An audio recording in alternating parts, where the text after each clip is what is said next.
दोस्तों, एलियंस को लेकर हमेशा यही चर्चा होती रही है कि क्या ये सच में हैं या नहीं, और अगर ये हैं तो कहाँ हैं, इनसे अभी तक संपर्क क्यों नहीं हो पाया है।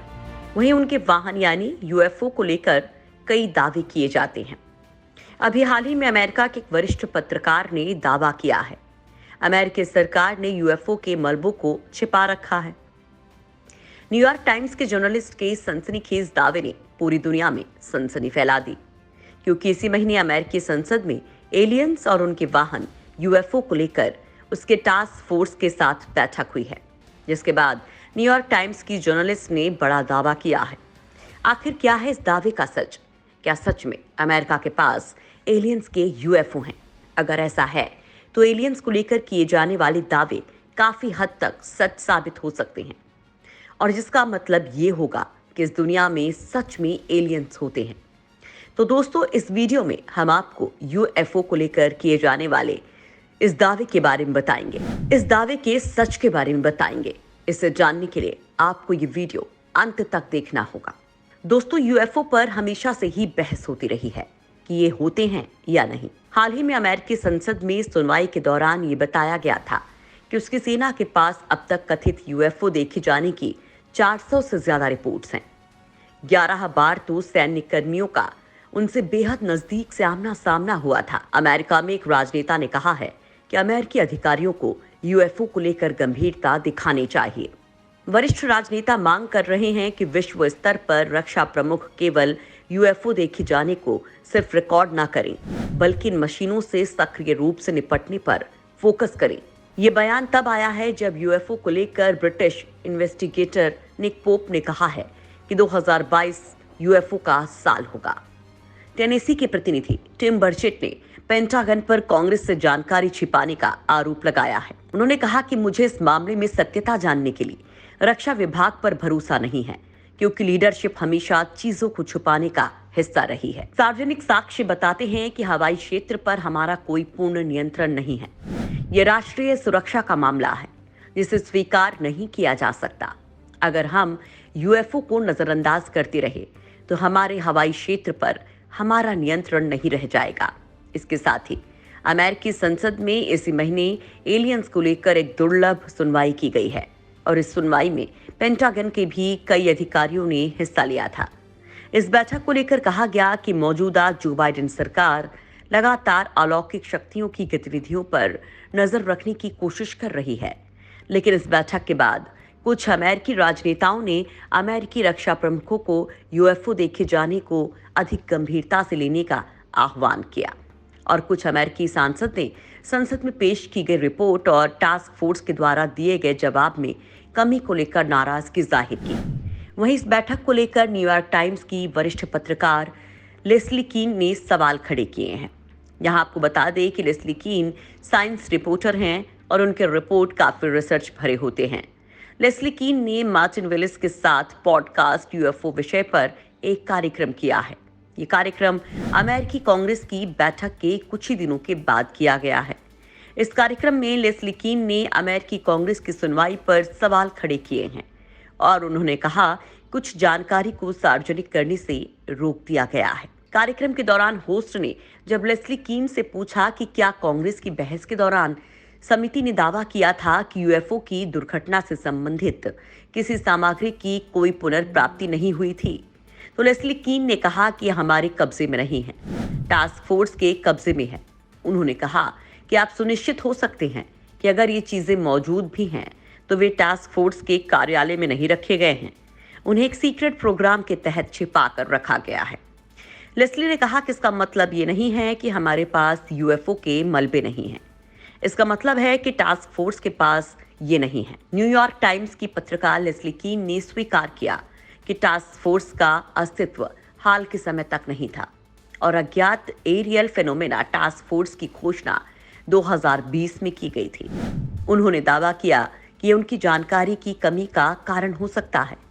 लेस्ली ने कहा कि अगर हमारे पास कोई पुनर्प्राप्त शिल्प, पुनर्प्राप्त मलबा या जो कुछ भी है, तो हमारे पास टास्क फोर्स के गठन से ज्यादा वक्त से है, इसलिए इसे किसी और प्रोग्राम के तहत कहीं और छिपा कर रखा गया है। उन्होंने कहा कि अगर ये मौजूद है और मुझे विश्वास है कि हमारी सरकार के पास कुछ भौतिक सबूत है। लेस्ली कीन ने कहा कि बहुत सारे स्रोतों ने मुझे बताया है और वास्तव में AATIP कार्यक्रम द्वारा कांग्रेस के सदस्यों और मूल रूप से उस पर चर्चा करने वाले अन्य लोगों के लिए ब्रीफिंग की गई है।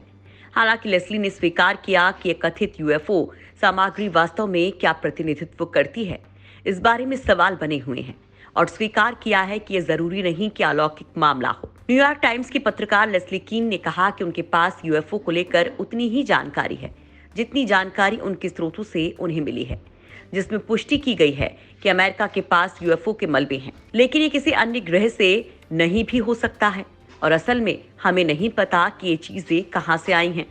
उन्होंने स्वीकार किया, हमें अभी कोई जानकारी नहीं है और ये काफी बड़ा रहस्य है। उन्होंने कहा कि इस घटना के बारे में हम जो कुछ भी जानते हैं उसके सभी टुकड़ों को एक साथ रखना और उसके बारे में सही जानकारियों का पता लगाना काफी मुश्किल है। दोस्तों, UFO को लेकर पत्रकार लेस्ली का दावा कितना सच है ये तो आने वाला वक्त ही बताएगा, लेकिन आपको यहाँ बता दें कि कई बार एलियंस को देखे जाने की बात कही जाती रही है। इसके साथ ही यहाँ की एयरफोर्स से लेकर नेवी तक कई ट्रस्टेड ऑर्गेनाइजेशन और यहाँ तक कि कुछ सरकारी दस्तावेज UFO को देखने का दावा करती रही हैं। लेकिन जब इन साइट्स की जांच की जाती है तो कोई भी रिजल्ट सामने नहीं आता और ये कह दिया जाता है कि इन दावों की कोई सच्चाई नहीं थी। दोस्तों, जब भी एलियंस को देखी जाने की बात होती है तो हमारी नजरें सबसे पहले एरिया 51 पर टिक जाती हैं। आपने कई बार एरिया 51 का नाम सुना होगा, लेकिन हम आपको बता दें कि ये इसका ऑफिशियल नेम नहीं है। इसका असली नाम है Nevada test and training range, जो US के नेवाडा रीजन में मौजूद है। वर्ल्ड वॉर II के समय एरिया 1, एरिया 2, एरिया 3 ऐसे कई एरिया थे जहां परमाणु बम की टेस्टिंग की जाती थी और यह स्पेसिफिक लोकेशन एरिया 51 उस समय की एक टेस्टिंग की जगह ही थी।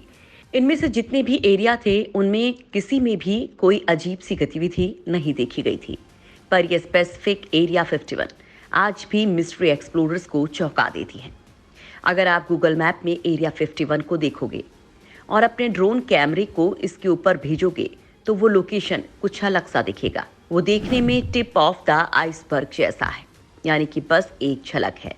सूत्रों की माने तो इस जगह के नीचे एक पूरा का पूरा अंडरग्राउंड नेटवर्क टनल है और उस एरिया पर जूम करने पर ऐसे कई एंट्रेंस भी देखने को मिलते हैं, जिसमें कई दरवाजे देखने को मिलते हैं, जो कि ये साफ साफ बताता है कि अंडरग्राउंड से कनेक्ट है। इस एरिया को लेकर ये दावे किए जाते हैं कि यहाँ एलियन की व्हीकल्स को स्टडी किया जाता है कि ये कैसे उड़ते हैं। कहा जाता है कि एरिया 51 की टीम UFO और एलियंस को कैप्चर करके उन पर एक्सपेरिमेंट्स करती हैं। एलियंस UFO को बिना फ्यूल के हवा में कैसे उड़ा देते थे, वहां की टीम इसकी जांच करती थी। एक रिपोर्ट के मुताबिक साल 1989 में यह डिस्कवर किया गया था कि एलियंस के स्पेसक्राफ्ट कैसे काम करते हैं। उसमें बताया गया था कि एलियंस के एयरक्राफ्ट में एक ऐसा मेटल यूज किया जाता है जिसका एटॉमिक वेट है 115, जो उस वक्त 1989 में अननोन था, और वो ऐसा मेटल था जिससे एंटी ग्रेविटी इफेक्ट को क्रिएट किया जाता था। इसलिए एलियंस के स्पेसक्राफ्ट बिना किसी फ्यूल के उड़ सकते थे। एरिया 51 के रहस्यों को और रहस्यमयी एक फैक्ट बना देती है कि कोई भी पैसेंजर एयरक्राफ्ट या हेलीकॉप्टर, यहाँ तक कि मिलिट्री एयरक्राफ्ट को इस एरिया के आसपास भी नहीं भटकने दिया जाता और किसी भी सैटेलाइट को एरिया 51 का फोटो ऊपर से खींचना मना है। जितनी भी एरिया 51 को लेकर फोटो या इंटरनेट फोटो आप देख रहे हैं वो 10 किलोमीटर से भी दूर पहाड़ों पर से खींची गई हैं, वो भी हाईटेक जूम कैमरे की मदद से। बहुत लोगों का मानना है कि ये मिलिट्री ट्रेनिंग जोन है जहां मिलिट्री के वेपन टेस्ट होते हैं और यहाँ कुछ भी मिस्टीरियस नहीं है, लेकिन यहाँ पर इतनी सख्ती है जो इसे मिस्टीरियस होने पर शक करती है। कई दावों के हिसाब से एरिया 51 में कई ऐसे एलियन टेक्नोलॉजी यूज होते हैं जो दुनिया में किसी के पास नहीं है और सारी टेक्नोलॉजी एलियन UFO से सीख कर बनी है। इसके क्रैश मटेरियल को लेकर स्टडी किया जाता था।